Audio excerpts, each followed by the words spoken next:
I said, no more, not another one of these. And then my wife saw one on Instagram that needed a home. A 7-year-old female Frenchie that needed a home. And she's like, look at this dog, it's perfect. I'm like, perfect? Like, that's getting a little loose with that word, honey. Yeah. This dog is 7 and it needs a home. Like, is it perfect? She said, let's go get this dog. So I go to the prison, right, to get her.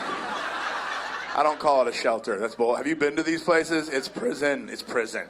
Cement floors, bars on the windows and shit. All the dogs have metal bowls and they're just in there like ding, ding, ding, ding, ding, ding, ding.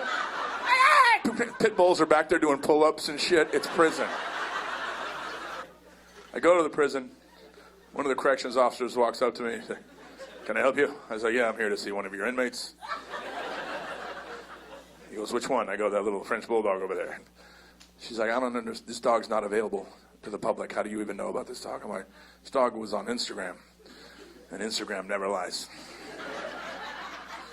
She says, that was probably a mistake by one of the volunteers because this dog's not available. I was like, why? She goes, well, she has a bite on her record.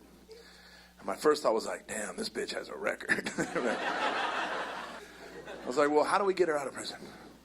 She says, well, a rescue has to come along and pull her from here, and then you get her from the rescue. I was like, yes, let's do that.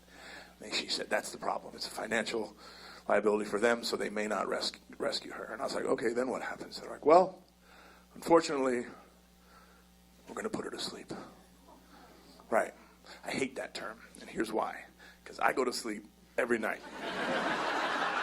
And then I wake the fuck up the next day, okay? So this dog's on death row. They're going to kill this dog. It's a death row dog. So I go home and I research, what can I do? How can I help this dog? It took me like a month to figure it out. And finally, we get to the point where I signed this paperwork and it made me the rescue. So I could go personally pull her from the prison myself. And that's what I did. I got her. But I'm driving there to pick her up. And halfway there, reality set in. I'm like, I don't even know this bitch, right? She's 7, okay? You guys know what 7 is in people years? It's 49. Would you let a 49-year-old death row inmate just move into your house?